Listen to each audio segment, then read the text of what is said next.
রাখেননি। ও তো শুধু সাহসী নয়, বুদ্ধিমতীও। আর তা না হলে সেই রাতে ডাক্তারখানায় যে কথাগুলো পঙ্কজ সাহেব বলেছিল সেটা ঠিকঠাক মতো মনে করতে পারতো না। সাহস নাকি বুদ্ধি সেটা জানি না, কিন্তু তখন আমার মনে হইতাছিল যদি আমি এখন কিছু না করতে পারি তাহলে তো আপনারা খালাম্মারে ধরে নিয়ে যাইবেন, তারপরে চাইলেও আমি খালাম্মারে ছাড়াইতে পারবো না। বুঝলে মনি, তুমি যেমন তোমার খালাম্মাকে ভালোবাসো, তোমার খালাম্মাও তোমাকে খুব ভালোবাসে। জানি তো, খালাম্মা শেষে কি আছে দেখেন না, খালা তারপরে আম্মা। খালাম্মা তো আমার আম্মারই মতন। বাহ বাহ, অকাট্য যুক্তি। মিসেস রুনা, ওকে একটু দেখে রাখবেন, বয়স হলে কিন্তু ও অনেক বড় কিছু হবে। ও তো এখনই অনেক বড় কিছু। ও আমার কাছে সুপারম্যান আর সবার কাছে মাশরাফি জুনিয়র।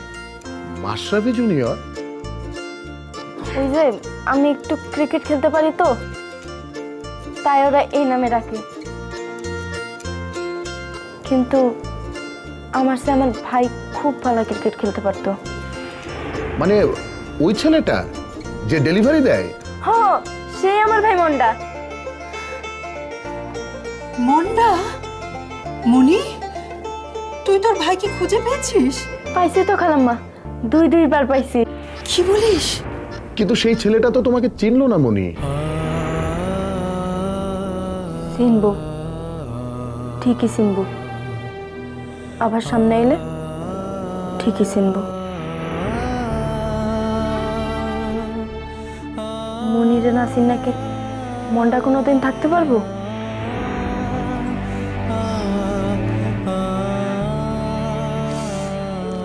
অফিসার, আমরা তাহলে এখন যাই। ঠিক আছে, আর আমি এদিকে দেখি মিস্টার পঙ্কজের কাছে কি পাওয়া যায়। স্যার, পঙ্কজ স্যারের একটা জিনিস খালুজানের কাছে আছে। দাঁড়ান, আমি নিয়ে আইতাছি। মনি, কি জিনিস আছে তোর খালুজানের কাছে? আমি আনতাছি খালাম্মা, দাঁড়ান। এই মনি, এই শোনো শোনো, মেয়েটা এনার্জেটিকও বটে।